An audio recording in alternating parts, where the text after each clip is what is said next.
have your attention, please? Ladies and gentlemen, the first feline president of the United States. Mr. President, congratulations, sir. What's your top priority for your first 100 days in office? Well, first 100 days. I plan to sleep through at least 90 of them. Efficiency is about knowing when not to move.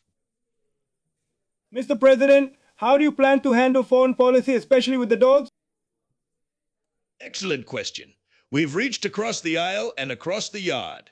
I've already met with several canines, and I can assure you, the tail wagging was strictly diplomatic. Mr. President, reports say you've been seen knocking pens off the Resolute desk. Is that true? Absolutely. If it rolls, it must be tested for gravity. That's basic science. Einstein was a cat. I read that somewhere. Mr. President, what about the bird population? Some say your cabinet choices have raised concerns. Well, I've made it clear. I admire birds deeply, sometimes too deeply. But rest assured, this administration is focused on coexistence and portion control.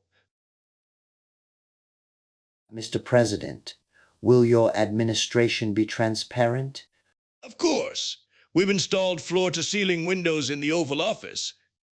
Great sunlight, excellent napping conditions. Mr. President, what's your stance on climate change? I support anything with the word warmth in it, but we'll balance it carefully. Too hot, and I have to move off the laptop.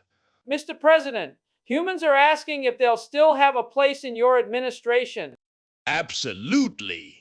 Humans will remain vital to our infrastructure, especially in the fields of food service, door opening, and laser pointer management.